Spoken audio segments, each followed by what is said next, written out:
미 연준 파월 의장이 잭슨홀 연설에서 이르면 다음 달 금리 인하 가능성을 열어뒀습니다. 고용 둔화와 물가 상승 압력이 맞물린 위험의 균형을 언급하며 정책 기조 조정 정당성을 시사했습니다. 이는 이르면 다음 달 FOMC 회의에서 기준금리를 하향 조정할 여지를 시사한 것으로 풀이됩니다.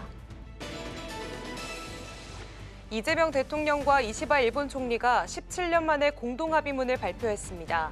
양국은 수소, AI 등 미래 산업과 안보 문화 협력을 확대하고 저출산 고령화 등 사회 문제 대응 협의체를 구성하기로 했습니다. 두 정상은 한일 관계 발전이 한미일 공조 강화로 이어지는 선순환을 만들겠다고 강조했습니다. 가상화폐 이더리움이 사상 처음으로 4,900달러를 돌파했습니다. 파월 의장의 금리 인하 시사 이후 반등에 성공하며 5,000달러 고지를 향하고 있습니다. 반면 비트코인은 11만 4천 달러대로 주춤하며 최고가와 격차를 보이고 있습니다.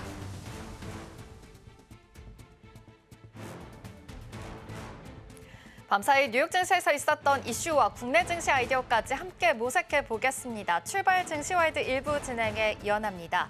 지난주 뉴욕 증시는 금리 인하 가능성, 확률에 대해서 좀 주목을 하고 있는 모습이었죠. 그런데 금요일에 드디어 잭슨홀 심포지엄에서 파월 의장의 연설이 있었습니다. 비둘기파적인 발언을 내놓으면서 시장은 환호를 해주는 모습이었습니다. 아무래도 금리 인하 가능성이 더욱더 커지다 보니까 수혜폭이 높은 우량주 중심의 다우존스 지수는 굉장히 사상 최고가까지 급등하는 모습을 가졌습니다. 중소형주도 반응을 해주는 모습이었는데요. 러셀 이스턴 지수 또한 3% 급등하는 흐름을 가졌습니다. 또한 업종별로도 필수 소비재를 제외한 모든 업종들이 좀 강세를 보였다라는 점에서 특징적인 흐름이었고요. 시가총액 1조 달러 이상의 거대 기술 기업들도 좋은 랠리가 펼쳐졌습니다. 이제는 금리 인하에 대해서 어느 정도의 폭이 있을지 그리고 앞으로의 횟수가 어떻게 진행이 될지 주목하는 모습인데요. 쏟아지는 경제 데이터에도 계속해서 눈여겨보시면 좋겠습니다. 그럼 본격적으로 출발 증시와이드 1부 시작하겠습니다.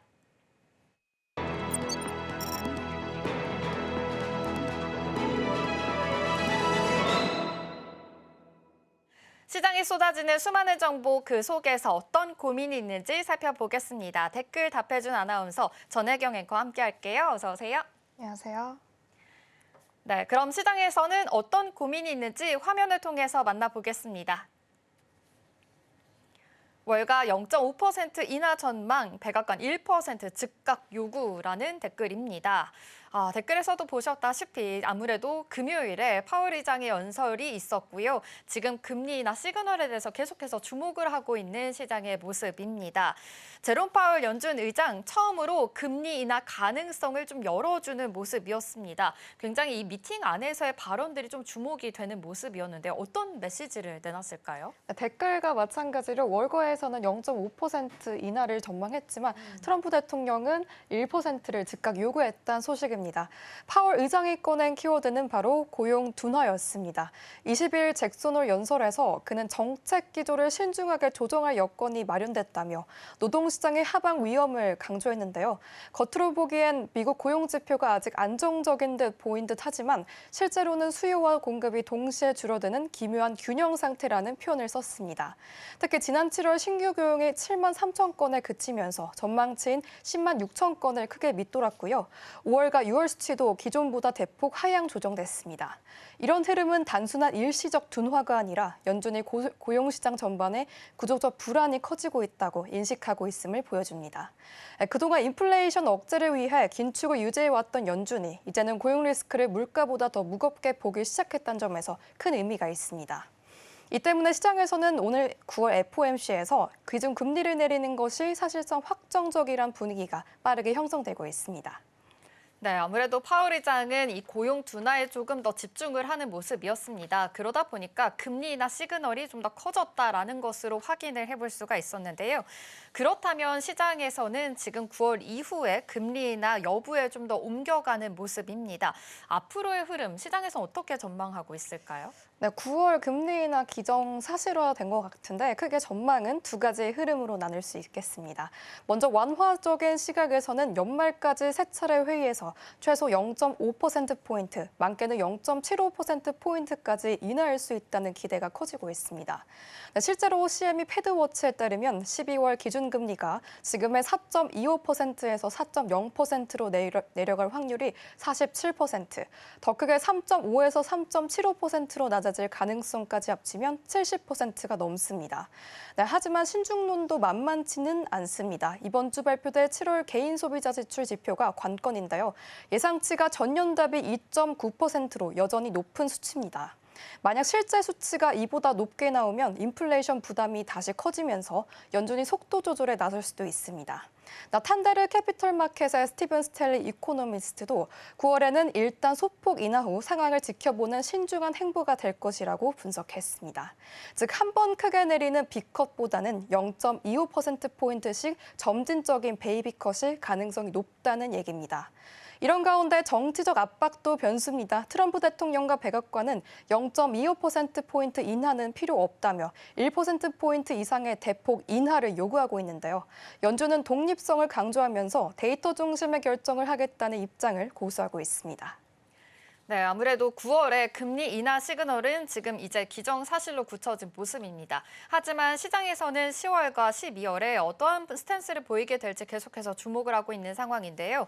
이번 주에 발표될 7월의 물가지표, 아무래도 PCE 물가지표가 계속해서 어떤 데이터가 나오게 될지가 굉장히 중요할 것으로 보입니다. 이 점까지 참고해 보시면서 앞으로의 시장 흐름들도 체크해 보시기 바랍니다. 그럼 이어서 다음 댓글을 통해서 어떤 고민이 있는지 살펴보겠습니다. 노동권 강화 vs 산업에 대한 경쟁력 약화, 양날의 검이라는 댓글입니다. 네, 노동권 권리 관련해서도 계속해서 이야기 나오고 있고요. 산업에 대한 경쟁력 또한 지금 약화가 되고 있다라는 이야기를 봤을 때 이 노란봉투법 관련해서 계속 이 소식들이 쏟아지고 있습니다. 지금 노동조합법 2, 3조 개정안이 국회를 통과했습니다. 윤석열 정부가 거부했던 이 법안이 다시금 좀 살아났다라는 해석들이 나오고 있는 건데요. 그렇다면 핵심 내용과 좀 통과 시점에 대한 의미부터 한번 짚어볼까요? 네, 크게 짚어봐야 할 핵심은 세 가지입니다. 첫 번째는 사용자 범위를 넓혀 근로조건을 실질적으로 지배 경정할 수 있는 자까지 책임을 묻겠다는 것이고, 두 번째는 하청 노동자에게 원청 교섭권을 부여한다는 점, 세 번째는 파업 노동자에 대한 손해배상 청구를 제한한다는 점입니다. 이번 개정안은 지난해 윤석열 정부가 거부권을 행사해 무산됐던 법안이었는데요. 24일 본회의에서 재석 186명 중 183명이 찬성하면서 여당 주도로 재통과됐습니다. 민주당과 진보성향정당이 표결을 주도했고요. 국민의힘은 경제악법이라며 집단적으로 표결을 거부했습니다. 개혁신당 의원 3명만이 반대표를 던졌습니다. 처리 과정도 만만치는 않았습니다. 전날 국민의힘이 필리버스트를 시작했지만 민주당이 종결동의안을 제출해 24시간 만에 토론을 끝냈고 표결에 들어갔습니다. 이렇게 법안이 통과되자 곧바로 상법 2차 개정안 논의가 이어지면서 이번 8월 임시국회는 사실상 여야 입법 전쟁으로 흐르고 있습니다. 네, 아무래도 지금 시장에서는 양날의 검이다라고 댓글에서 봤다시피 지금 의견이 좀 분분한 모습입니다. 법안 취지대로 노동자에 대해서 권익이 강화될 수 있다라는 평가들도 나오곤 있지만 사실 재계에서는 경제에 대한 또 경영에 대한 불확실성을 이야기하고 있는 상황이고요. 산업 경쟁력 또한 약화시킬 수 있다라는 스탠스로 보입니다. 그렇다면 향후에 좀 현장과 또 전문가들은 이 향후의 파장들을 좀 어떻게 예상을 하고 있을까요? 네, 일단 노동계와 재계 시각차는 매우 큽니다. 노동계는 원청 교섭권 확대와 손배 제한을 노동자의 기본권을 바로 세운 역사적 조치라고 평가하며 환영하고 있습니다. 네, 하지만 재계와 중소기업계는 불안이 큽니다. 중소기업 대표들은 대기업은 버티겠지만 협력업체는 파업이 길어지면 2, 3개월 만에 문을 닫을 수도 있다고 호소하고 있습니다. 네, 실제 자동차 부품사의 한 대표는 40년간 운영한 회사를 접어야 하나 고민 중이라고 말하기도 했는데요. 경제 6단 시민단체에서도 공동 성명을 통해 사용자 범위와 노동쟁 개념이 모호해 법적 분쟁이 폭증할 수도 있다고 우려했습니다. 특히 한국 산업의 다단계 협력 구조 특성상 원청 파업이 곧바로 수백 개 합청업체를 연쇄 타격을 줄 수 있다는 지적입니다. 글로벌 기업들의 시각도 부정적입니다. 미국 상공회의소는 과도한 책임 전가가 한국의 투자 매력을 떨어뜨릴 것이라고 경고했고요. 한국 GM은 본사 차원의 한국 사업장 재평가 가능성까지 언급했습니다. 외국계 기업들의 엑소더스 가능성까지 제기되는 상황인데 증시에 미칠 영향도 무시할 수는 없겠습니다. 단기적으로는 정책 불확실성이 커지면서 기업 투자 심리가 위축되고 외국인 자금의 이탈 압력이 높아질 수도 있습니다. 특히 자동차나 조선, 철강 같은 주력 업종은 밸류에이션 부담이 커질 수도 있고요. 반면 일부 소비자, 노동자 친화적 업종은 단기 수급 개선 기대가 있습니다. 그러나 전체적으로는 시장 변동성을 확대하는 요인으로 작용할 가능성이 큽니다. 네, 노란봉투법 결국에는 국회를 통과를 했지만 앞으로의 파장은 좀 이제부터가 시작일 것 같습니다. 또 말씀해 주신 대로 아무래도 노란봉투법이 시행이 되면 투자자 입장에서는 완성차라든지 조선업 쪽으로는 좀 타격이 있을 수밖에 없습니다. 이 점도 좀 포착을 해보셔야 될 것 같고요. 계속해서 좀 흔들리는 시장이 이어질 수 있으니까요. 주가 추이 또한 눈여겨보시면 좋겠습니다. 그럼 이어서 다음 댓글을 통해서 어떤 고민이 있는지 살펴보겠습니다. XRP 카드 출시 땐 리플로 커피 결제라는 댓글입니다. XRP 관련해서도 지금 리플 관련해서 이제는 밖에서 사용할 수 있지 않나라는 댓글들이 좀 요즘 쏟아지고 있는 것 같습니다. 암호화폐 소식인데요. 지난주에 파월 의장이 이제 금리 인하에 대한 가능성을 좀 내비치면서 다시금 암호화폐 시장 또한 좀 훈풍이 본 모습이 좀 포착이 되고 있습니다. 특히나 요즘 또 이슈들도 있죠. 리플에서는 일본 금융사 손을 잡고 스테이블 시장에 지금 진출하겠다라는 이야기도 나오고 있고요. 미국에서는 제미니가 리플 기반의 마스터카드 출시까지 암시했다고 합니다. 전반적으로 지금 리플에 관한 관심도가 굉장히 높은 상황인데요. 어떻게 좀 해석을 해보면 좋을까요? 네, 맞습니다. 리플에 대한 기사가 맞는데 파월 의장이 지난 20일 잭슨홀 연설에서 정책 기조를 조정할 수도 있다며 사실상 금리 인하 가능성을 시사하자 가상자산 시장이 즉각 반응했습니다. 비트코인과 이더리움, 리플 등 주요 암호화폐가 일제히 큰 폭으로 오르며 투자 심리가 살아난 모습이었는데요. 금리 인하 기대가 커지면서 위험자산 선호가 강화된 결과로 풀이되고 있습니다. 이런 가운데 리플은 일본 대형 금융사와 함께 스테이블 코인 RUUSD 유통에 나섰습니다. 네, 일본은 이미 자금 서비스를 통해서 규제 체계를 갖춘 상태인데요. RLUSD는 달러 예치금과 미 국채 담보로 되어 있고 독립회계법인이 매달 검증해 기관급 안정성을 강조했습니다. 네, 일본을 교두보로 아시아 전역으로 확산될 가능성이 큽니다. 또 미국에서는 거래소 제미니가 XRP 브랜드 마스터카드 출시를 암시했습니다. 광고판에는 2025년 8월 25일이라는 날짜를 내걸고 티저를 공개했는데요. 실제로 출시가 된다면 보유한 리플 잔액을 결제 시 자동 환전에 일반 소비에 활용할 수도 있겠습니다. 암호화폐 실질적 결제 수단으로는 한 단계 진전이 될 수 있다는 평가가 나오고 있습니다. 네, 지금 미국 거래소 제미니가 XRP 브랜드 마스터카드 출시 암시했다라는 광고판에서도 날짜를 보니까 오늘 날짜인 것 같습니다. 과연 오늘 밤에 이렇게 출시가 확정이 될지까지 주목해 보시면 좋을 것 같고요. 이렇게 시장에 대해서는 좀 랠리가 이어지고 있는 요즘입니다. 또 리플 안에서도 스테이블코인 이야기도 했고 또 카드 출시뿐만이 아니라 ETF 승인 가능성까지 거론이 되고 있는 상황입니다. 그렇다면 리플 앞으로의 전망은 또 어떻게 바라보면 좋을까요? 단기적으로는 금리 인하 기대감이 시장을 지탱하는 힘이 될 것으로 보이고 있는데요. 특히 파월 의장의 9월 인하 가능성을 열어두면서 비트코인, 이더리움, 리플 같은 대표 종목의 외국인 자금 유입이 확대되고 있습니다. 네, 여기에 리플의 행보가 추가 동력으로 작용하고 있는데요. 일본에서는 RLUSD라는 스테이블 코인을 제도권 규제안에서 본격적으로 유통하기 시작했습니다. 달러 예치금과 미 국채 단기물로 담보가 되고 독립회계법인이 매달 검증해 기관 투자자까지 안심할 수 있는 안정성을 확보했습니다. 이런 시도가 아시아 전역으로 확산되면 글로벌 스테이블 코인 지형에도 상당한 변화가 예상됩니다. 또 미국에서는 제미니와 손잡고 XRP 브랜드가 마스터카드 출시를 예고했는데요. 만약 이게 현실화된다면 보유한 리플을 법정화폐로 자동 전환해 일상 결제에 쓸 수도 있고 암호화폐 실사용성을 한 단계 끌어올릴 수도 있습니다. 시장 관심은 자연스럽게 ETF 승인 여부로도 이어지고 있습니다. 미국 증시에서는 비트코인, 이더리움 현물 ETF가 잇따라 승인되면서 리플 ETF 가능성도 제기되고 있습니다. 다만 리플은 아직 규제 불확실성이 완전히 해소된 건 아니기 때문에 승인 여부는 SEC 입장 변화와 시장 성숙도에 따라 달려있다는 평가입니다. 일부 전문가들은 스테이블코인 RLUSD가 결제 인프라 확대, 또 리플 ETF 승인 논의에도 긍정적 영향을 줄 수 있다고 보고하고 있습니다. 네, 리플 안에 여러 가지 소식들이 있습니다. 그래도 일단은 이 파월 의장이 9월에 금리 인하 시그널을 더욱더 이야기한 만큼 암호화폐 시장에 지금 훈풍이 들고 있습니다. 이 점은 체크해 보시면 좋을 것 같고요. 앞으로 이 현물 ETF가 승인이 과연 될지, 그리고 이 카드사가 굉장히 가치를 불러일으킬 수 있을지 계속해서 주목을 해보시면 좋을 것 같습니다. 댓글 답해준 아나운서는 여기서 마무리하도록 할게요. 전혜경 앵커와 함께했습니다. 고맙습니다.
시시각각 변하는 시장의 흐름, 서울경제는 어떤 뉴스에 주목하고 있을까요? 이 시각 서울경제는 시작하겠습니다. 김고은 앵커와 함께할게요. 어서 오세요. 안녕하세요. 네, 서울경제가 어떤 뉴스에 주목하고 있는지 헤드라인 통해서 만나보겠습니다. 일단 첫 번째 소식은 삼성 디스플레이 소식이고요. 두 번째로는 서클 총괄 사장이 한국을 방문했죠. 관련된 소식까지 전해드리겠습니다. 마지막으로는 롯데에서 이 베트남 1조 복합단지 사업을 철수했다는 소식인데요. 자세하게 짚어보도록 하겠습니다. 그럼 이어서 첫 번째 이슈입니다. 서울경제 단독 보도였습니다. 삼성 디스플레이가 조직 개편을 통해서 최근에 중소형 디스플레이 사업부를 손봤다고 합니다. 이번 개편, 아무래도 품질 경쟁력을 높이기 위한 전략적인 변화다라는 분석들이 나오고 있는데요. 중국 BOE의 추격이 또 거세지고 있는 요즘이고요. 또 애플의 폴더블 아이폰 출시까지 다가오면서 지금 현재 굉장히 긴장감이 커지고 있습니다. 그렇다면 이러한 변화가 왜 있었는지 구체적으로 먼저 살펴보도록 하겠습니다. 네, 우선 이번 변화는 제품 특성에 맞춘 맞춤형 조직으로 바꿨다는 점입니다. 그동안 스마트폰과 IT 기기용 패널을 한 조직이 맡아왔는데 이번에는 분리를 했습니다. 스마트폰 OLED는 얇고 가볍게 만들면서 배터리 소모를 줄이는 게 핵심 과제인데요.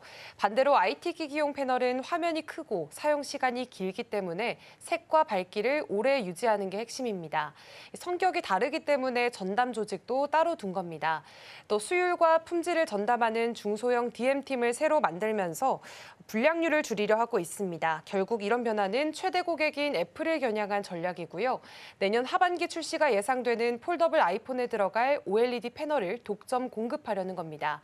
이미 삼성전자의 갤럭시 폴더블 패널을 수년간 공급해온 경험도 있기 때문에 애플까지 잡게 된다면 글로벌 시장 주도권을 더 확실히 지킬 수 있다는 계산입니다.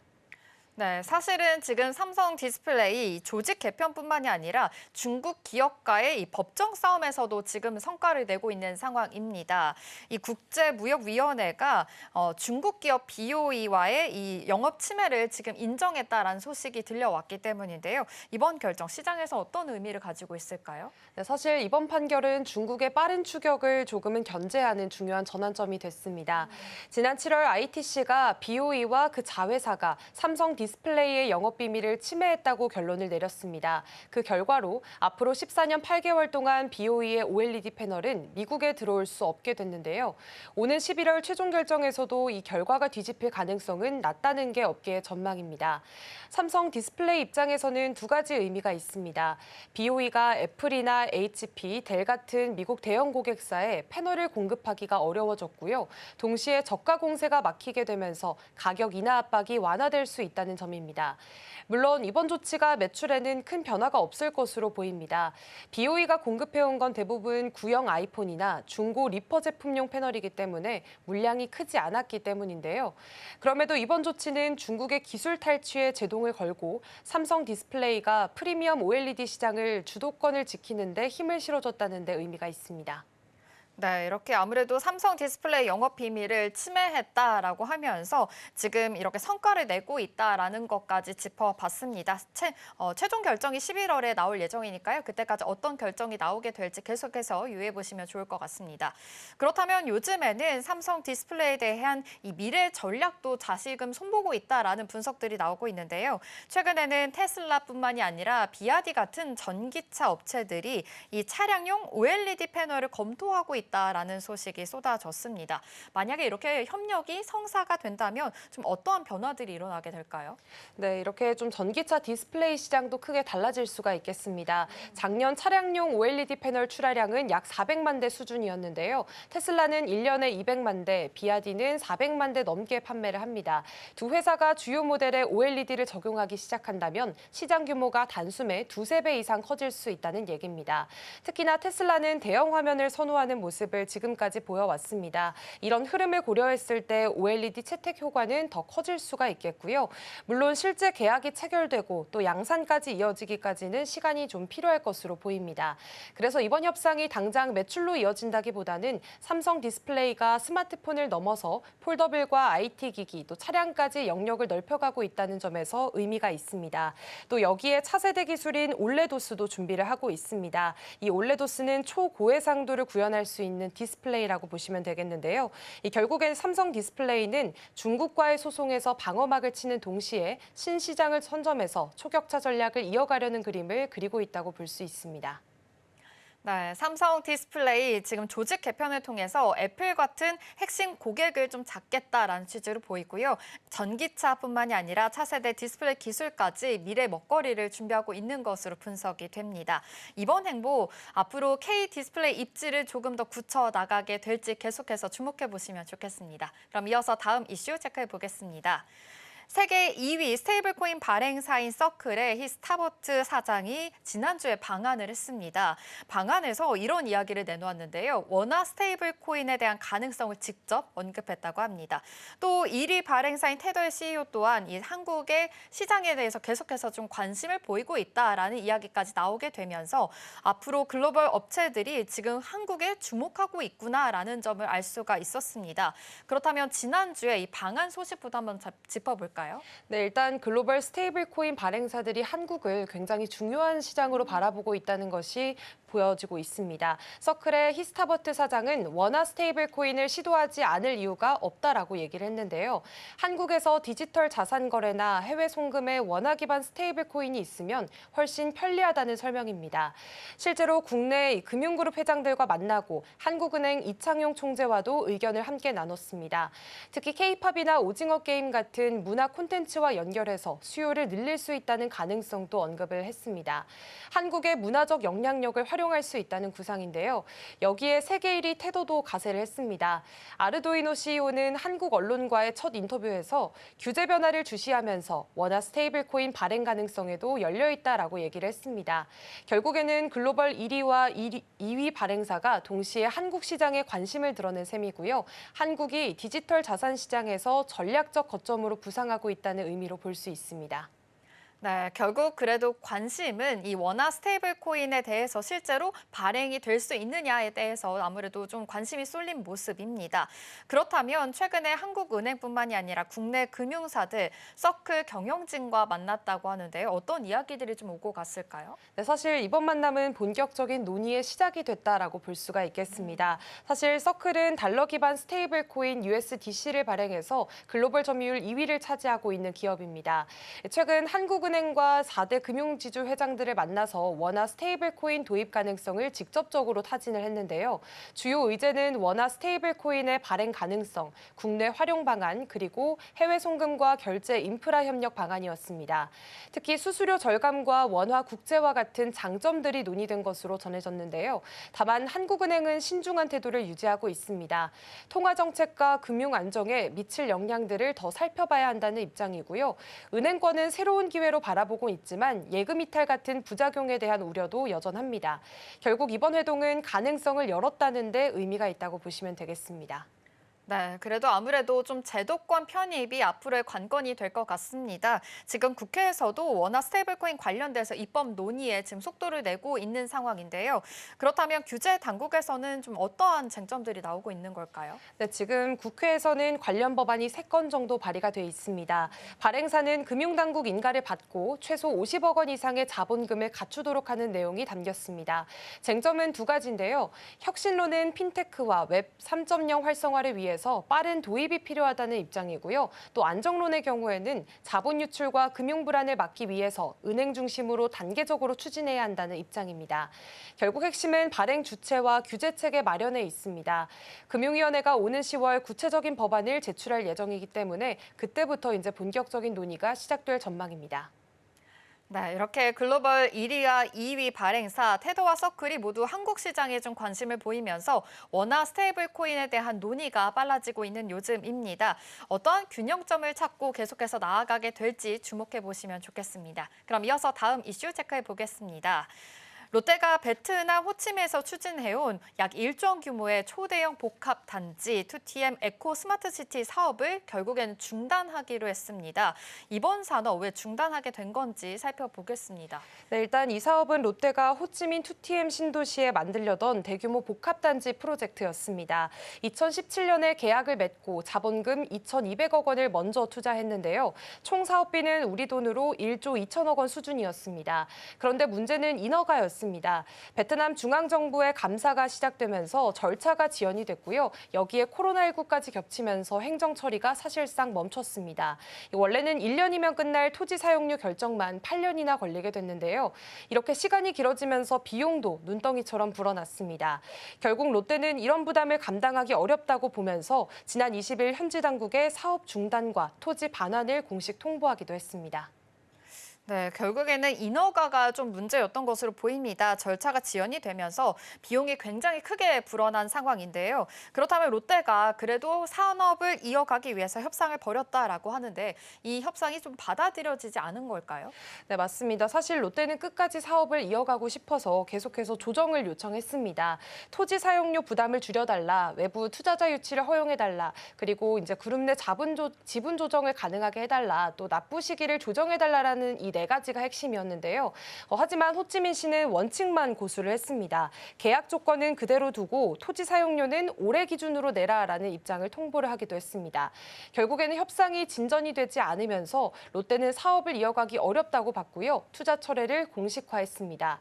신동빈 회장이 직접 착공식에 나설 만큼 공을 들였던 사업이었지만 행정 지연과 불확실성을 넘지 못하게 됐습니다. 네, 결국에는 이번 사례 단순히 롯데 하나만의 문제가 아니라 베트남 투자 환경에 대해서도 좀 영향을 줄 수 있다라는 분석들이 나오고 있습니다. 그렇다면 현지의 반응은 또 어떻게 지금 분석할 수가 있을까요? 네, 사실 이번 롯데의 철수는 베트남 투자 환경의 구조적인 한계를 보여준 사례로 평가가 되고 있습니다. 현지 업계 관계자들도 이 롯데 같은 대기업이 포기할 정도라면 다른 외국 기업들도 부담을 느낄 수 있다라고 얘기를 하고 있는데요. 베트남은 해외 투자를 적극적으로 유치해왔지만 행정 시장 지연과 잦은 법 개정 같은 불확실성이 늘 문제로 지적돼 왔습니다. 지금 롯데가 떠난 자리에 현지 부동산 기업들이 후보로 거론이 되고 있습니다. 하지만 외국인 투자자의 신뢰는 흔들릴 수 있다는 우려가 큰 상황이고요. 결국 이번 사건은 베트남이 앞으로 풀어야 할 투자 환경의 숙제를 드러낸 사례로 볼 수가 있습니다. 네, 롯데의 지금 대규모 복합단지 프로젝트 철수 이야기입니다. 장기간 이어진 인허가 지연뿐만이 아니라 급등한 비용으로 인해서 좀 버티지 못한 결과로 이어졌다라는 것으로 해석을 해볼 수가 있을 것 같고요. 또 앞으로 베트남에 대해서 투자 환경이 어떻게 영향을 미치게 될지 계속해서 좀 생각해 보시면서 투자 포인트들 세워보시면 좋겠습니다. 이 시각 서울경제는 잠시 후에 또 찾아뵙도록 하겠습니다. 김고은 앵커와 함께했어요. 고맙습니다. 고맙습니다.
미 연준 파월 의장이 잭슨홀 연설에서 이르면 다음 달 금리 인하 가능성을 열어뒀습니다. 고용 둔화와 물가 상승 압력이 맞물린 위험의 균형을 언급하며 정책 기조 조정 정당성을 시사했습니다. 이는 이르면 다음 달 FOMC 회의에서 기준금리를 하향 조정할 여지를 시사한 것으로 풀이됩니다. 이재명 대통령과 이시바 일본 총리가 17년 만에 공동 합의문을 발표했습니다. 양국은 수소 AI 등 미래 산업과 안보 문화 협력을 확대하고 저출산 고령화 등 사회 문제 대응 협의체를 구성하기로 했습니다. 두 정상은 한일 관계 발전이 한미일 공조 강화로 이어지는 선순환을 만들겠다고 강조했습니다. 가상화폐 이더리움이 사상 처음으로 4,900달러를 돌파했습니다. 파월 의장의 금리 인하 시사 이후 반등에 성공하며 5,000달러 고지를 향하고 있습니다. 반면 비트코인은 11만 4천 달러대로 주춤하며 최고가와 격차를 보이고 있습니다. 이재명 대통령이 2박 3일간의 방미 일정을 위해 현지 시간으로 24일 오후 미국 워싱턴 DC에 도착했습니다.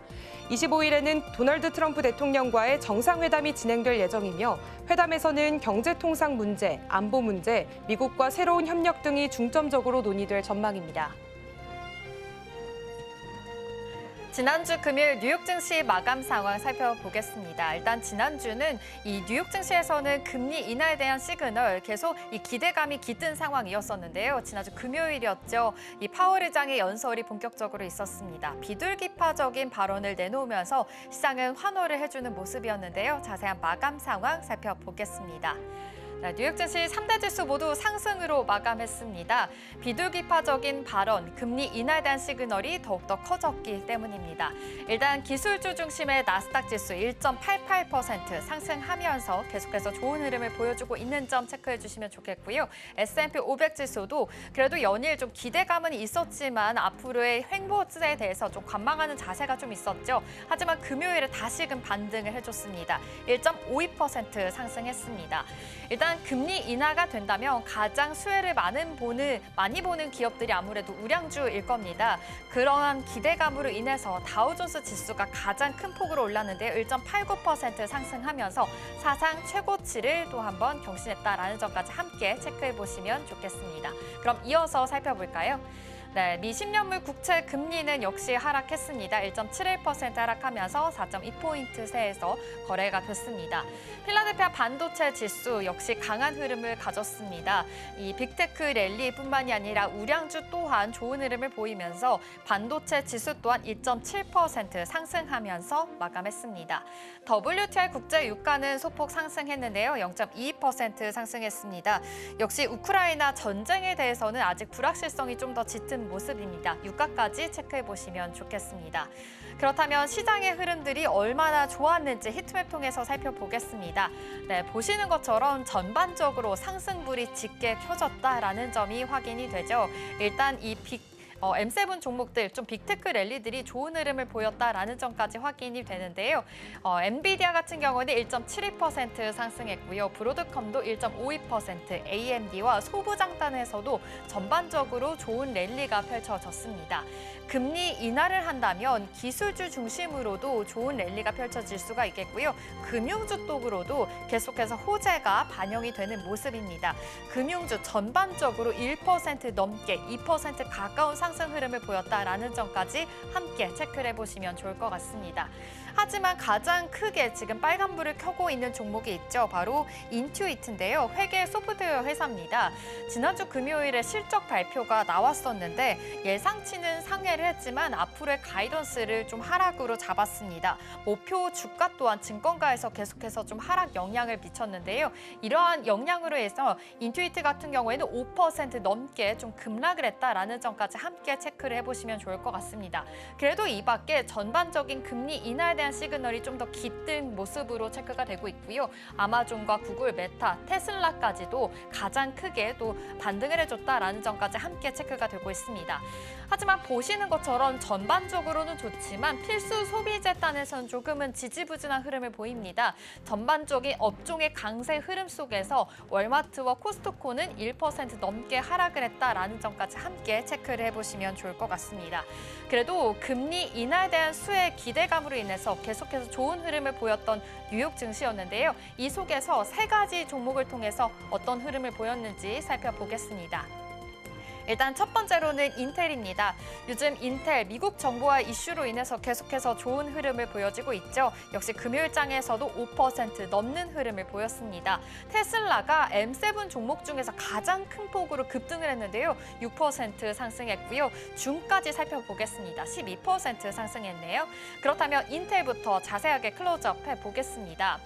인텔 같은 경우 지금 미국 정부가 지분을 인수하겠다라는 소식이 있었는데 이제 본격적으로 최대 주주로 등극을 했습니다. 이제 인텔이 10%의 지분을 인수를 하게 된 거고요. 미국 정부가 완전 소유와 통제가 가능해진 상황까지 오게 된 겁니다. 트럼프 대통령 SNS를 통해서 글을 올렸습니다. 인텔에 대한 지분 10%를 완전히 소유하고 통제하게 됐다. 큰 영광이다라고 밝혔습니다. 사실 인텔의 최대 주주가 블랙록이었습니다. 블랙록의 지분이 8.92%였는데요. 이렇게 미국 정부가 10%다라는 것은 이제 최대 주주 1위에 올랐다라고도 확인이 되고 있습니다. 현재 가치 110억 달러고요. 15조 원에 이른다고 강조했습니다. 이번 지분에 대한 취득은요. 치스퍼 보조금 지분에 대한 반대 급부 성명입니다. 바이든 행정부에서 인텔에 78억 달러 이상의 직접 지원을 약속했고 인텔이 받게 될 총 보조금 규모가 109억 달러에 달하는데요. 이 과정에서 미국 정부가 인텔 지분 10%를 확보하게 된 겁니다. 하지만 시장에서는 좀 반대 의견들도 있습니다. 시장 개입이 큰 혼란을 야기하게 될 것이다라는 우려가 있기 때문입니다. 칩 제조라든지 이 세계화 전문화에 대해서 좀 문제가 있게 된다면 정부 개입은 좀 실패하기가 쉽다라는 이야기가 나오고 있는 상황입니다. 이 반도체법에 대해서도 막대한 보조금을 약속은 했지만 인텔은 여전히 부진에서 벗어나지 못하고 있다라는 이유도 꼽기도 했고요. 또 인텔 칩을 사용하게 될 압박이 가능성이 더 커질 텐데 지금 인텔이 시간을 벌어줄 수는 있지만 미국에서는 자멸적인 결과로 초래하게 될 것이다 라면서 우려의 목소리가 더욱더 커지고 있습니다. 그래도 트럼프 대통령 이번 거래를 앞으로도 더 많이 하겠다라고 밝혔고요. 다른 다른 기업의 지분 또한 인수할 가능성까지 지금 시사하고 있습니다. 그러다 보니 이번에는 국내 기업에서도 지금 파장이 예상이 되는데요. 삼성전자 이야기 계속 나오고 있죠. 삼성전자 등 미국에 투자해서 보조금을 받는 기업들 역시 지분 인수 압박을 받을 수 있을 것이다라는 관측이 나오고 있으니까요. 이 점까지 함께 확인을 해보시면 좋을 것 같고요. 그리고 일단은 인텔 자체 지금 블랙록을 제치고 미국 정부에서는 1위로 지금 최대 주주에 등극을 했다라는 점까지 함께 체크해 보시면 좋겠고요.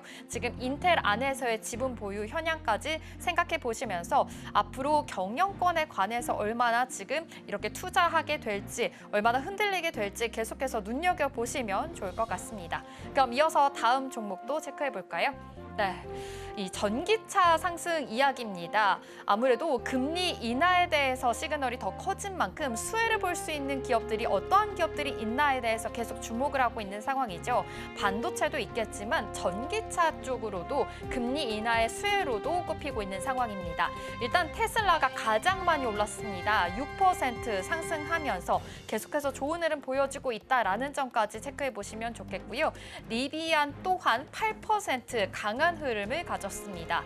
이렇게 전기차 쪽으로 계속 릴레이가 일제히 좋은 상승 릴레이가 펼쳐지고 있는데요. 그 와중에 루시드만이 급락을 했습니다. 루시드 같은 경우에는 2.87% 하락을 했습니다. 사실 루시드 같은 경우에는 이 주식에 대한 액면 병합에 대해서 이슈가 있었기 때문인데요. 10대 1의 주식 액면 병합을 8월 29일부터 실시한다고 밝혔습니다. 기존의 루시드 주식 10주가 한 주가 되는 것인데요. 루시드 주식 1달러 미만으로 떨어질 가능성이 있기 때문에 일정 기간 주가가 1달러 미만에 머물게 된다면 나스닥에서 자동 상장 폐지가 된다고 합니다. 루시드 같은 경우에는 이를 사전에 방지하기 위해서 액면 병합을 지금 단행한 것으로 보입니다. 하지만 앞으로의 상황이 어떻게 변화가 될지 계속 주시를 해보셔야 될 것 같은데요. 1달러 미만에 머물게 된다면 상장 폐지에 이를 수밖에 없다라는 것까지 함께 체크를 해보시면 좋을 것 같습니다. 그래도 이 전기차가 아무래도 금리 인하에 대해서 대표적인 수혜주로 꼽히고 있는 만큼 앞으로의 이 모멘텀의 상승으로 지금 작용할 수 있을지 계속 눈여겨보시면 좋겠습니다. 그럼 이어서 다음 종목도 체크해볼까요? 중커뮤니케이션즈입니다. 실적 발표가 나왔는데요. 굉장히 좋게 나오면서 투자자의 마음을 또 흔들었다라는 점까지 함께 체크해보시면 좋겠습니다. 12%, 13% 가까운 상승의 흐름을 가졌습니다. 중 같은 경우에는 화상회의 플랫폼으로 많이 알려져 있죠. 그리고 대표적인 밈 주식 중에 하나입니다. 그러다 보니 이 화상회의라는 것은 이 팬데믹 상황에서 계속 주목을 받고 있었던 그런 종목이었는데 이제는 팬데믹 특수를 넘어서 장기적인 사업까지 구축을 해나가겠다라는 스탠스로 보입니다. AI와 하이브리드 근무에 대해서도 계속 잘 작용을 하고 있는 모습이고요. 실적 반전까지 깨졌습니다. 2분기 매출이 12억 달러가 나왔는데 전년 대비해서 5%가 증가했습니다. 하지만 여기서 더 주목해 볼 점은 EPS 부분입니다. 전년 대비해서 66%나 성장했다라는 점에서 더 큰 상승폭이 보이고 있고 앞으로 좀 더 잘할 수 있다라는 포부가 보이는 것입니다. 이러한 포부로 인해서 연간 가이던스 또한 상향했습니다. 에릭 CEO가 이번 호실적은 AI가 업무 방식을 재편하는 과정에서 나온 결과다라고 강조했고요. 이 팬데믹 이후에 성장세 둔화 우려를 극복하기 위해서 하이브리드 근무 확산과 인공지능 기술 통합이라는 두 가지 흐름을 빠르게 전략화했다라고 설명했습니다. 특히 AI 기반의 가상 상담원 버추얼 에이전트 2.0을 출시했고요. 맞춤형 AI 동반자라는 서비스가 중소기업 고객을 확보하면서 수익성을 높였다라는 분석들이 나오고 있습니다.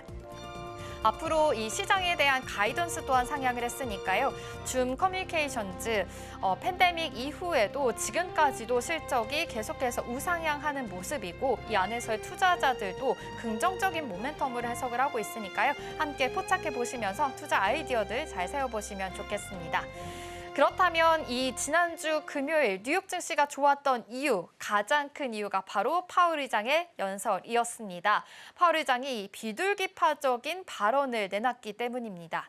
통화 정책 조정 필요할 수도라는 이야기와 함께 이제 이 이야기와 함께 뉴욕 증시 3대 지수가 급상승하는 모습을 나타냈었는데요. 그래프에서도 가장 크게 그 시점으로 중심으로 해서 상승폭이 더 커졌다라는 점이 확인이 됐습니다.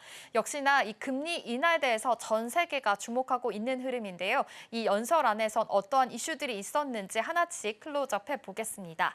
역시 금리 인하 첫 시사를 했는데요. 금리 인하에 대한 가능성을 키운 배경이 굉장히 중요하겠죠. 파월 의장은 고용 둔화에 대해서 계속 시그널을 보냈고요. 이에 대해서 조금 더 집중을 하는 모습이었습니다. 고용 시장이 안정적으로는 보이지만 공급과 수요 모두 뚜렷하게 둔화된 결과로 나타나는 특이한 균형이다라고 진단을 했습니다. 실제로 7월에 고용 보고서에 따르면 최근 3개월간 월 평균 신규 고용은 3만 5천 명에 그쳤습니다.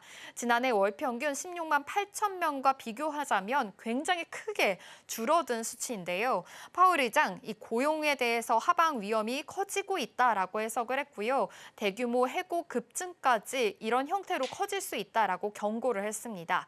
겉으로는 고용 시장이 안정적인 듯 보이지만 사실은 공급과 수요가 동시에 줄어드는 취약성을 가리고 있다라고 해석을 하고 있습니다. 이민 제한 강화로 구직자 자체가 줄었다는 반론도 있지만 이 수요 둔화를 간과할 경우에는 고용 시장이 급격하게 악화될 수 있다고 더욱더 경고를 하게 된 겁니다. 또 파월 의장 고용 시장이 냉각이 된다면 관세발 수입 물가 상승 압력 또한 일시적인 가능성이 있다라고 덧붙였다고 합니다. 이 고용 악화가 임금과 물가 상승을 막아내게 되고 결국에는 경기 침체로 이어질 수 있다라는 분석들이 나오고 있으니까요. 함께 체크해 보시면 좋겠고요. 지금 JP모건 입장에서도 파월 의장이 인플레이션보다는 지금 고용 측면에서 계속해서 강조를 하고 있다라는 해석들이 나오고 있습니다. 이렇게 FOMC 발표 전에 지금 9월에 금리 인하 가능성에 대해서 더 커진 만큼 시장은 환호를 해주는 모습인데요. 일단 고용에 대해서 조금 더 무게가 있는 만큼 이 점에 대해서 체크를 해보시면 좋을 것 같고요. 고용 보고서가 한 번이 더 남았습니다. 실제로 이 FOMC를 앞두고 마지막 고용 보고서에서 어떻게 데이터가 나올지에 따라서도 실제 9월에 금리 인하의 여부에 대해서 다시금 좀 가를 수 있는 변수가 될 수 있으니까요. 이 점까지 함께 확인을 해보시면 좋을 것 같습니다. 그럼 다음 장도 한번 살펴볼까요? 사실 파월 의장이 이렇게 금리 인하 가능성에 대해서 좀 비둘기파적인 발언을 내놨지만 이 안에서의 내용이 조금 더 엇갈리고 있는 상황입니다. 내부 반발도 여전한 것으로 보이는데요. 일단 파월 의장, 금리 인하 가능성은 열려 있으나 이 공격적인 인하는 없다라는 시그널로 해석이 되고 있습니다. 비컷에 대해서도 계속 사람들은 이야기하고 있고 트럼프 대통령도 압박을 가하고 있는 상황이죠. 하지만 이 공격적인 인하는 없다라고 선을 그은 것으로 확인이 됩니다.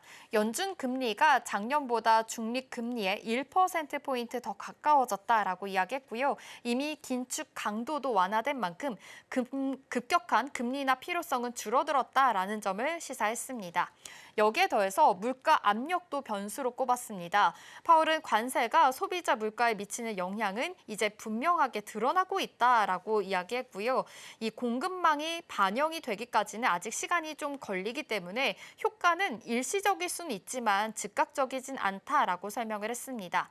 또 연준이 당면한 경제 상황은 복잡하고 인플레이션에 대한 기대가 다시 높아지지 않도록 철저히 주시하겠다라는 입장으로 보이니까요. 함께 확인해 보시면 좋겠고요. 또 장기적으로 금리가 어디에 안착할지는 확실히 말할 수는 없지만 중립 수준은 지금보다 더 높을 수 있다라고 이야기했다고 합니다. 생산성 그리고 인구, 재정 정책까지 근거로 해서 계속해서 이야기 나오고 있으니까요. 함께 확인해 보시면 좋을 것 같습니다. 일단 금리 인하에 대해서 가능성은 열어둔 상황이지만 좀 급격한 비컷까지는 좀 힘들 수 있다라는 스탠스 보여지고 있고요. 이 연준 내부 안에서도 반발이 여전합니다. 일단 연은 총재, 해맥 연은 총재는 물가 압력이 잘못된 방향으로 가고 있고 노동시장도 현재로서는 양호하다라고 하면서 금리 인하에 대한 필요성에 의문을 제기하는 모습이고요. 무살렘 연은 총재 또한 기업들이 실제 수요를 확인하고 있고 있기 때문에 가격 인상을 지금 시험하고 있다라고 밝히면서 물가 상승은 단순히 일시적일 순 없다라고 하면서 조금은 이 아무래도 매파적인 발언을 하고 있는 내부 인사들도 있으니까요. 이점까지 함께 확인을 해보시면 좋을 것 같습니다. 이렇게 내부 반발이 있기 때문에 앞으로 9월에 대한 금리 인하 가능성은 커지고 있지만 10월과 12월에 FOMC에선 어떤 결과가 나오게 될지 계속 주목을 하고 있죠. 시선 지금 옮겨갔습니다. 추가 인하에 대해서 여부에 대해서 지금 최대 관심사인데요. 일단 전문가들의 전망 또한 엇갈리고 있습니다. 추가 인하를 할 수 있다라는 스탠스도 있지만 이 인플레이션에 대해서는 역시나 부담이 있기 때문에 지금은 속도 조절을 할 필요가 있다라는 스탠스가 나뉘어지고 있는 겁니다. 일단은 금리 인하 폭에 대해서 0.25%에 그치게 된다면 여기서 그치게 되면 스태그플레이션에 대한 신호가 더 나올 수 있기 때문에 더 우려가 된다라는 입장들도 있다라는 것까지 함께 체크해 보시면 되겠고요. 만약에 여기서 그치게 된다면 또 하나 이 증시의 랠리가 지금 잘 가고 있는데 여기서 기대감이 조기 소멸이 되기 때문에 더 큰 우려가 있을 수 있다라는 스탠스로 보이니까요. 함께 체크해 보시면 좋겠습니다.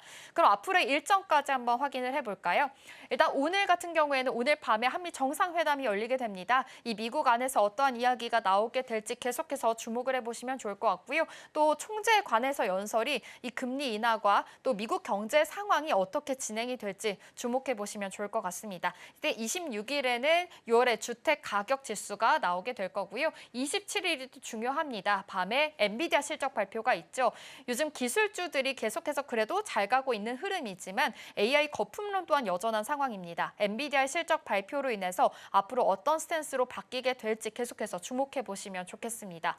또 28일에는 한국은행에서 금융통화위원회가 열립니다. 사실 이 세계적인 경제 상황에 따라서 우리나라에서도 어떤 이 포지션을 취하게 될지 주목해 보시면 좋겠고요. 29일 굉장히 중요합니다. PC 가격 지수, 지금 물가 지표에 대해서 앞으로도 좀 주시하고 있는 만큼 앞으로 9월뿐만이 아니라 10월과 12월에 금리 인하 스탠스까지 확인을 해볼 수가 있으니까요. 이 점까지 함께 체크해 보시면서 시장 대응해 보시면 좋겠습니다. 지금까지 마켓 클로즈업이었습니다.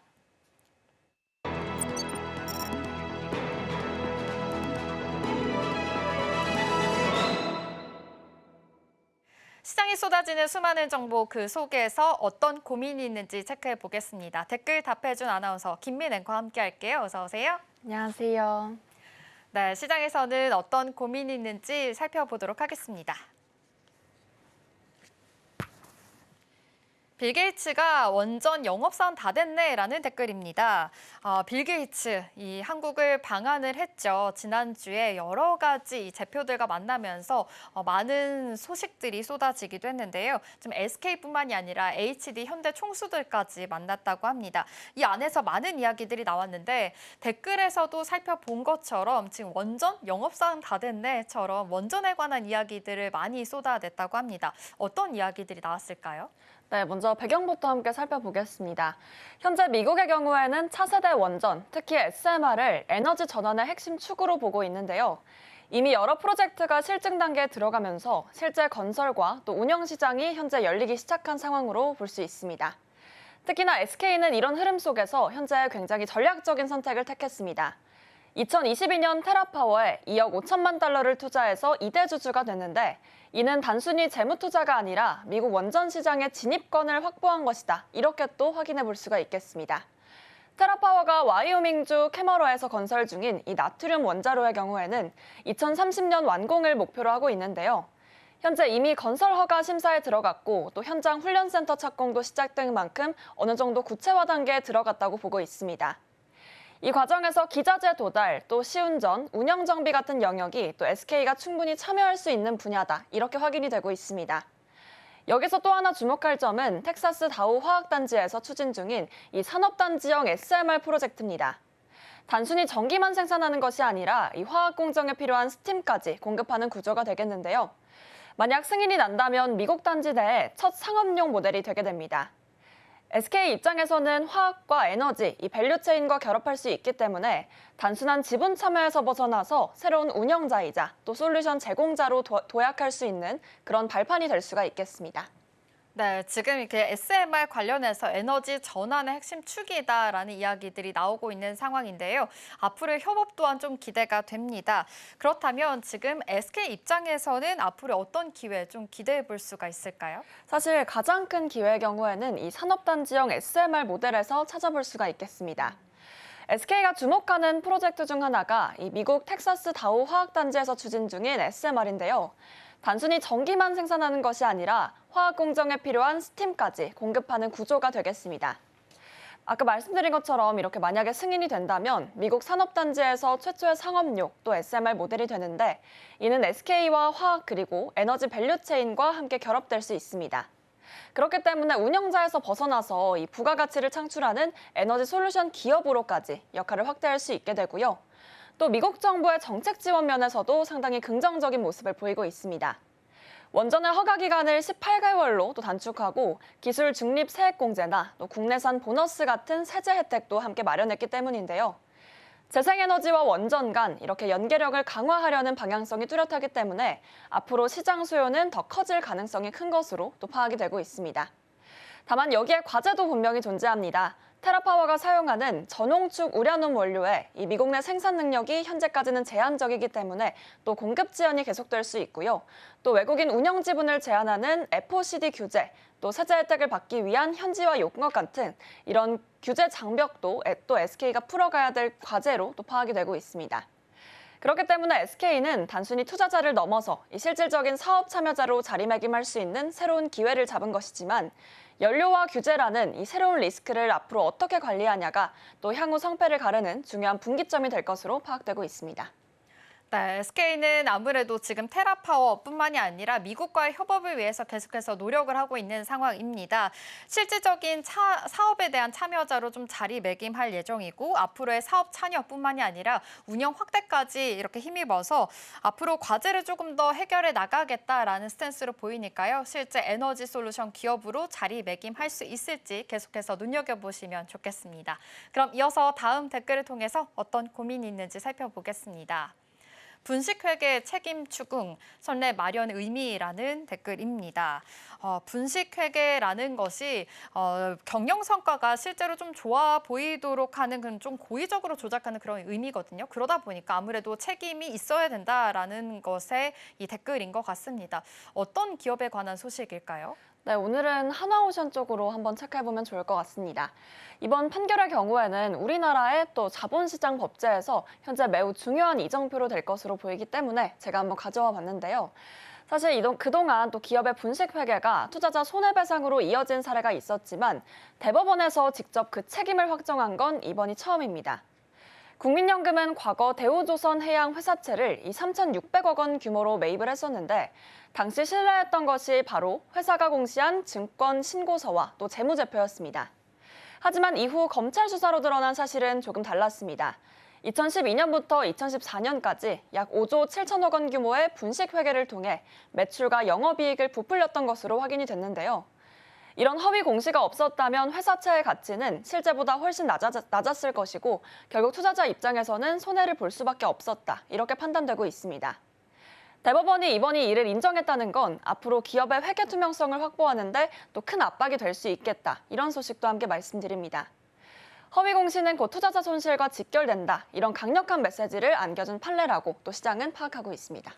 네, 그렇죠. 좀 허위 공시 아무래도 투자자들의 손실과 좀 직결된다라는 메시지를 더욱더 좀 강하게 내비치고 있는 상황인데요. 하나오션과 또 다른 투자자들에게는 좀 어떠한 좀 파급 효과가 있을까요? 아무래도 투자자 입장에서는 가장 큰 문제라고 하면 아무래도 재무적인 부담이 가장 크지 않을까 싶습니다. 사실 이번 판결로 하나오션은 국민연금에 약 442억 원을 배상하게 됐습니다. 이 가운데 147억 원은 당시 감사인이던 안전회계법인과 또 공동으로 부담하게 됐지만 회사 입장에서는 여전히 큰 타격이다. 또 이렇게 보고 있습니다. 그런데 여기서 끝이 아닙니다. 현재 대우조선해양 분식회계와 관련해서 제기된 손해배상 소송은 총 23건, 청구액만 1,651억 원에 달한다고 합니다. 이번 판례가 첫 확정 사례가 되는 만큼 향후 남은 사건들도 또 비슷한 결론이 날 가능성이 높고요. 그렇기 때문에 전체 배상 규모로 따져봤을 때 1,000억 원을 훌쩍 넘길 수 있다. 이런 전망도 함께 이어지고 있습니다. 또 여기에 더해서 투자자 입장에서는 큰 의미를 가지게 되겠습니다. 단순히 국민연금만 보호받는 것이 아니라 향후 일반 투자자들에게도 기업의 허위 공시로 손해를 봤을 경우 앞으로 소송을 통해 새로운 구제받을 길이 생겼다. 또 이렇게 판단이 되고 있고요. 동시에 기업들에게는 경고 효과로 작용할 수 있습니다. 대형 국책은행이나 또 연기금 같은 이 주요 투자자뿐이 아니라 이 소액 투자자까지 앞으로 분식회계를 피해 배상 받을 수 있는 그런 선례가 생기기 때문인데요. 기업이 회계를 투명하게 유지하지 않으면 이 막대한 법적 책임을 질 수 있다. 이렇게 명확하게 보여줄 판결 사례가 되겠습니다. 네, 이번 대법원 판결은요, 대우 조선해양 분식회계에 따른 손해배상 책임에 대해서 좀 처음으로 확정한 사례다라는 점에서 좀 더 의미가 큽니다. 그래도 지금 하나오션 입장에서는 남아있는 소송이 좀 많은 것으로 보입니다. 1,000억 원 넘게 아무래도 좀 더 부담이 있을 수밖에 없다라는 가능성이 제기되고 있으니까요. 앞으로 상황이 어떻게 전개가 될지 좀 투자자 보호를 강화하게 되는 그런 중요한 계기가 될 수 있을지 눈여겨보시면 좋겠습니다. 그럼 이어서 다음 댓글을 통해서 어떤 고민이 있는지 살펴보겠습니다. 삼성, SK, 미 정부와 파트너 협상 필요라는 댓글입니다. 아무래도 미국 정부와의 지분 이야기인 것 같은데요. 지금 삼성전자 관련해서도 계속 이야기가 나오고 있고 지금 인텔에도 지분 10% 확보를 했다라는 소식 제가 전에도 지금 브리핑에서도 전해드렸었는데 관련해서 계속해서 좀 결정을 하고 있는 의미가 또 있을까요? 네, 최근에 미국 정부에서 이 반도체 산업에 대한 전략적인 개입을 또 계속해서 보이고 있죠. 특히나 뭐 삼성전자나 SK 하이닉스 경우에도 그 영향력을 받고 있다. 이런 인식이 퍼지고 있는데요. 인텔의 경우에 먼저 체크해 보겠습니다. 최근 파운드리 사업 부진과 또 투자 지연으로 현재 어려움을 겪고 있었는데 이번 지분 확보와 또 자금 지원으로 일종의 구원 투수를 얻었다. 이렇게 시장은 해석을 하고 있습니다. 트럼프 대통령은 이번 조치를 미국을 위한 미래 결정이라고 표현을 했죠. 이는 반도체를 전략적인 산업으로 보고 또 정부가 직접적으로 기업 경영에 또 이렇게 간접적인 영향을 행사하겠다. 이런 의미도 함께 내포되어 있겠습니다. 특히나 이번 거래를 통해서 인텔은 경영 불안과 또 고객 확보의 문제를 해소할 수 있는 새로운 기회를 얻었다고 볼 수도 있겠습니다. 미국 내 투자자와 정부의 신뢰를 확보함으로써 엔비디아, 애플 등 이런 대형 팹리스 고객사에도 협력적으로 유리한 고지를 선점하게 됐다. 이런 평가가 나오고 있고요. 반대로 삼성전자나 국내 SK하이닉스 같은 경우에는 한국 기업에는 이렇게 부담이 될 수 있겠다라는 함께 시각도 이어지고 있습니다. 정부가 보조금을 대가로 지분 참여를 앞으로 요구할 가능성이 커지고 있기 때문인데요. 그렇기 때문에 국내 반도체 기업에는 상당한 부담이 될 수 있다. 또 이런 해석이 이어지고 있습니다. 네, 그러니까요. 지금 인텔 입장에서는 사실 경영 불안에 대한 해소 입장도 있고요. 또 고객에 대해서 다변화가 되기 때문에 긍정적인 요소들은 있지만 말씀해 주신 대로 한국 기업에서는 조금 불안정한 요소들이 있습니다. 삼성전자와 SK하이닉스 구체적으로 좀 어떠한 영향을 좀 받게 될까요? 네, 핵심 변수를 좀 살펴보시면 이 미국 정부가 보조금을 대가로 이렇게 지분을 요구할 가능성이 있다. 이 점을 함께 체크해 봐야겠습니다. 예를 들어서 삼성전자가 지난해 47억 달러, 또 SK하이닉스가 4억 5,800만 달러에서 이렇게 보조금을 수령한 상황에서 만약 정부가 지분을 요구하게 된다면 삼성전자의 경우에는 약 1.6% 수준의 지분을 내줘야 하는 그런 시나리오가 가능해지겠는데요. 이는 이재용 회장 지분에 현재까지 맞먹는 수치로 이 기업 경영과 또 의사결정에는 직접적인 부담이 될 수가 있겠습니다.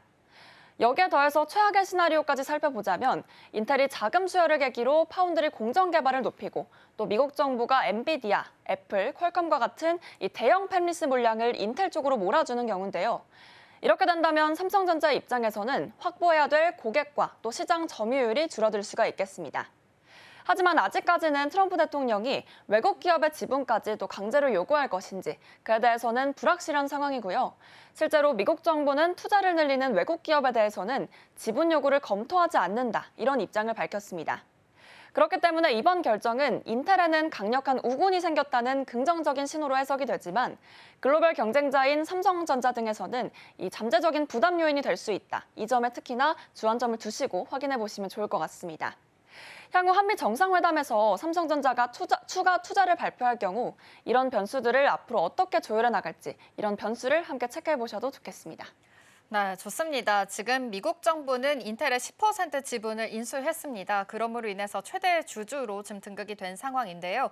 우리나라 기업에서는 어떠한 이야기들이 나오게 될지 한미 정상회담에서의 이야기들 계속해서 주목해 보시면서 투자 포인트들 잘 생각해 보시면 좋겠습니다. 댓글 답해줘 아나운서는 여기서 마무리하도록 할게요. 김민 앵커와 함께했습니다. 고맙습니다.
네, 시시각각 변하는 시장의 흐름, 서울경제는 어떤 뉴스에 주목하고 있을까요? 이 시각 서울경제는 또 시작하겠습니다. 김고은 앵커와 함께할게요. 어서 오세요. 안녕하세요. 네, 서울경제가 주목하고 있는 뉴스 헤드라인 통해서 만나보겠습니다.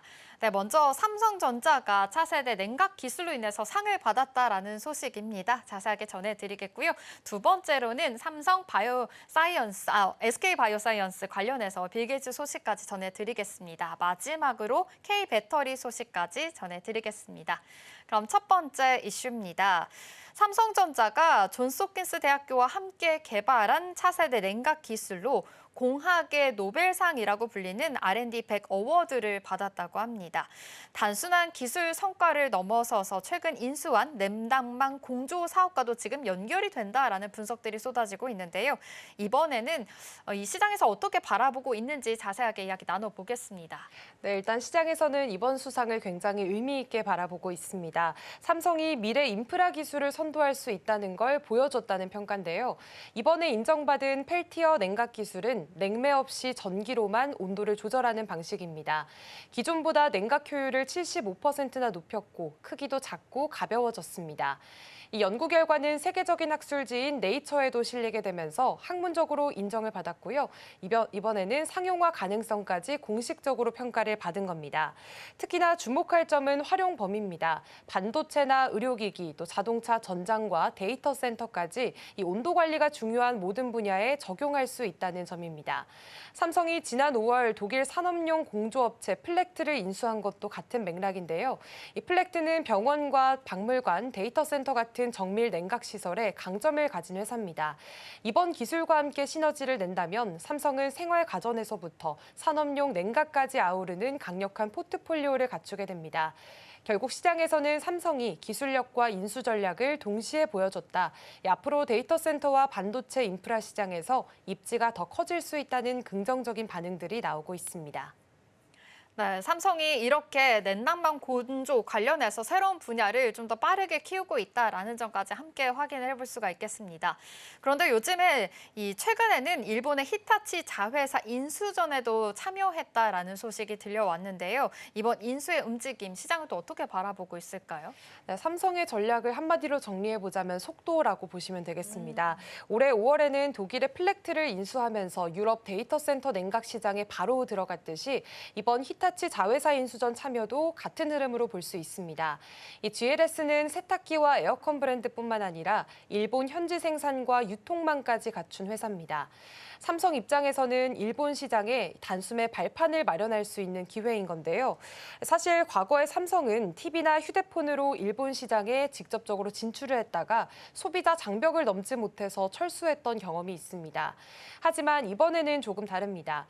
현지 기업을 인수한다면 기존 브랜드 신뢰와 유통망을 그대로 활용할 수 있기 때문인데요.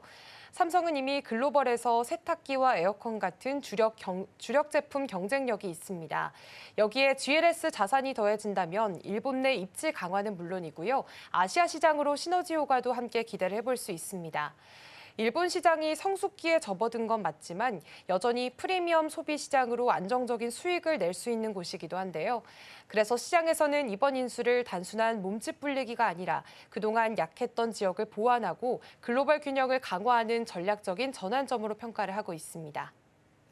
네, 이렇게 요즘 삼성에서는 기술 개발뿐만이 아니라 외형으로도 좀 넓히고 있다라는 것으로 볼 수가 있겠습니다. 인수를 하면서 시너지 효과를 극대화하겠다라는 것으로 보이는데요.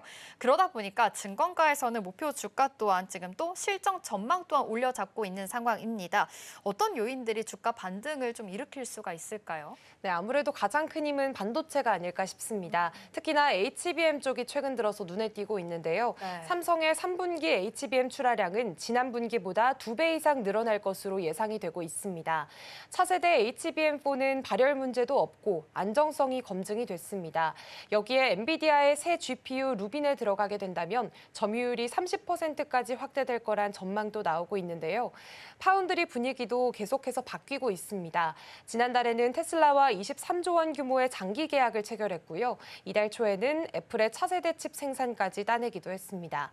3년째 적자를 이어오던 사업이 드디어 반등을 할 수 있다라는 기대감이 커진 거고요.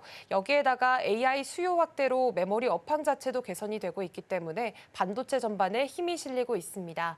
증권가에서는 삼성의 3분기 영업이익을 8조 8천억 원 수준으로 보고 있습니다. 한 달 전 전망보다 5% 넘게 올려잡은 수치고요. 주가도 7만 원대를 회복했고 증권사들은 목표 주가를 잇따라 상향하고 있습니다.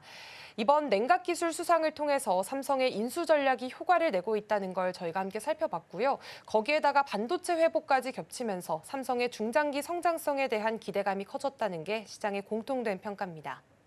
네, 앞으로 삼성전자 아무래도 반도체 쪽으로 계속해서 좀 주목을 하고 있는 모습입니다. HBM 출하량 지난 분기보다 2배 이상 늘을 것이다라는 전망들도 있고요. 이 업황 전체에 대해서도 메모리가 좀 개선이 될 수 있다라는 스탠스가 있으니까 함께 확인해 보시면 좋겠습니다. 여기에 더해서 지금 설명해 드렸던 인수 전략까지 앞으로 효과적으로 잘 나아갈 수 있을지 눈여겨보시면 좋겠습니다. 그럼 이어서 다음 이슈 체크해 보겠습니다. 지난주 빌 게이츠 재단 이사장이 3년 만에 한국을 방문했습니다. 특히 SK 바이오사이언스와 여러 차례 만나면서 협력 관계를 좀 다졌다고 하는데요. 단순한 백신 생산을 넘어서서 글로벌 보건에 있어서 중요한 축으로 자리 잡았다라는 평가까지 나오고 있는 상황입니다. 이번 만남 어떤 의미로 해석을 해볼 수가 있을까요? 네, 일단 SK 바이오사이언스가 이번 게이츠 방한 일정에서 가장 많이 만난 기업이라는 점이 좀 시선을 끌고 있습니다. 20일에는 게이츠 재단의 트레버 먼델 글로벌 헬스 회장과 단독 면담을 했고요. 21일에는 빌 게이츠 이사장과 최태원 SK 회장이 함께한 만찬에도 동행을 했습니다. 이 자리에서 양측은 차세대 백신 개발, 예방의약품 그리고 저소득국에 안정적으로 백신을 공급하는 방안까지 폭넓게 논의한 것으로 전해졌습니다. 사실 두 기관의 인연은 꽤나 깁니다. 2013년 장티푸스 백신 공동 개발을 시작으로 코로나19 때는 국내 첫 백신인 스카이코비원을 개발할 때도 게이츠 재단의 지원이 있었는데요. 이 백신들은 세계보건기구의 인증을 받아서 유엔 조달 시장에까지 진입을 하기도 했습니다. 그래서 이번 만남은 SK 바이오사이언스가 단순한 백신 제조사를 넘어서 이제는 글로벌 백신 생태계의 핵심 파트너로 인정받고 있다는 신호로 시장은 바라보고 있습니다. 네, 이번 해동 앞으로도 SK 바이오사이언스의 사업 구조에 좀 더 영향을 줄 수 있다라는 분석들이 나오고 있습니다. 사실은 지금 코로나 이후로 실적 부진이 좀 계속되고 있는 상황인데요. 이렇게 게이츠 재단과 만남으로 인해서 앞으로의 실적 전망 어떻게 좀 해석을 해볼 수가 있을까요? 네, 사실 SK 바이오사이언스는 코로나 백신 이후에 뚜렷한 성과가 없어서 적자가 이어지고 있었습니다. 2022년까지만 해도 흑자를 내긴 했지만 그 뒤로는 매년 손실이 나고 있고요.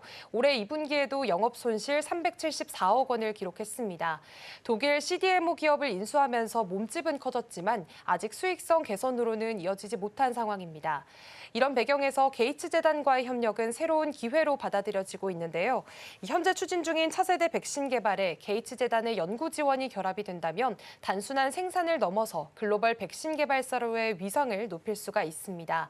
또 재단이나 빌 게이츠 개인이 운용하는 펀드를 통해서 자금이 들어올 수 있다는 기대도 있습니다. 다만 회사 측은 외부 자금 유치 필요성은 없다라고 선을 그은 상태고요.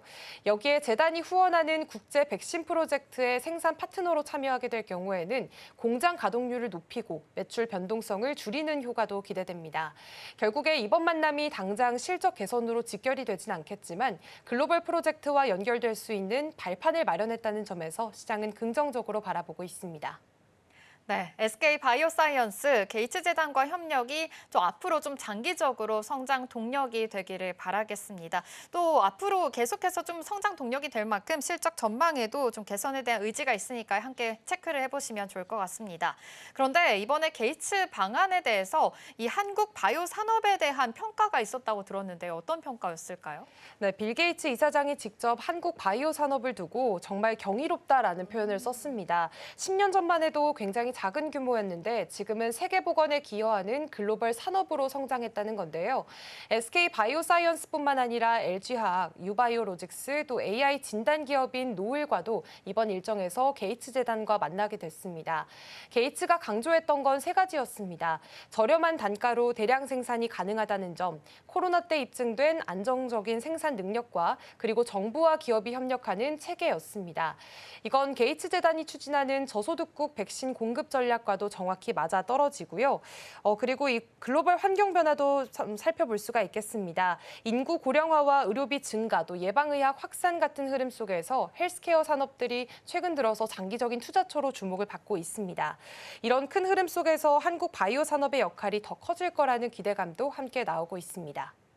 네, SK 바이오사이언스 지금 게이츠 재단과 12년 넘게 협력을 이어오고 있습니다. 장기적으로 어떠한 성장들을 이끌어낼 수 있을지 계속 주목해 보시면 좋겠습니다. 그럼 이어서 마지막 이슈 체크해 보겠습니다. 중국이 리튬 공급을 줄이면서 리튬 가격이 올해 들어서 최고치를 계속해서 경신하고 있는 상황입니다.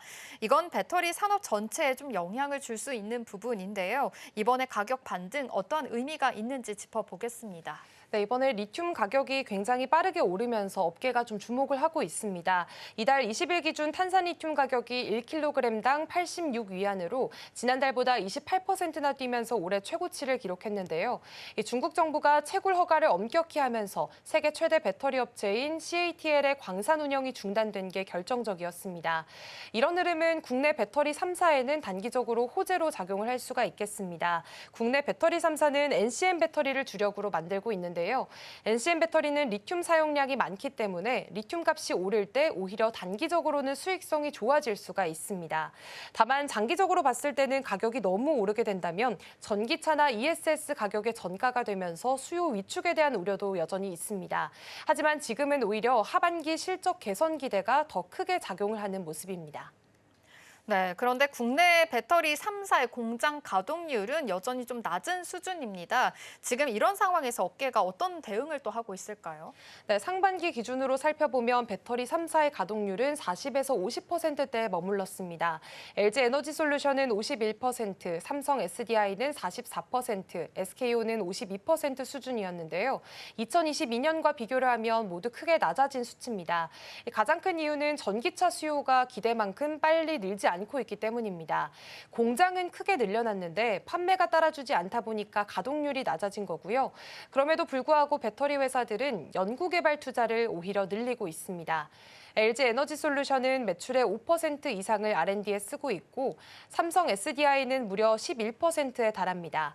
SK온도 소폭 줄이긴 했지만 여전히 매출의 약 4%를 투자하고 있습니다. 결국에 당장은 수익성 압박이 있더라도 차세대 배터리 기술을 확보하지 않는다면 미래 시장에서 뒤처질 수 있다는 판단인데요. 업계가 눈앞의 실적보다는 장기적인 경쟁력에 무게를 두고 있다는 게 특징으로 살펴볼 수 있겠습니다. 네, 아무래도 전기차 캐즘으로 인해서 지금 공장 가동률이 좀 더 많이 낮아진 상황입니다. 그래도 리튬 가격 반등으로 인해서 기대감은 살아있는 것으로 보이는데요. 여기에 더해서 현대차 그룹과 배터리 3사가 손을 잡았다고 합니다. 배터리 안전 동맹을 결성했다고 하는데 어떤 내용일까요? 네, 이번 협력은 말 그대로 드림팀 구성이 됐습니다. 현대차 그룹과 LG 에너지솔루션, 삼성 SDI, SK온이 모두 참여를 했는데요. 완성차와 배터리 3사가 안전을 위해서 함께 움직인 건 이번이 처음입니다. 내용을 살펴보면 꽤나 구체적입니다. 우선 각사가 가지고 있던 안전 특허를 공유하고요. 배터리 셀이 과열되거나 단락되는 상황을 막는 기술을 공동으로 개발하게 되는 겁니다. 또 유럽이 추진 중인 디지털 배터리 여권 제도에도 대응을 하고 있습니다.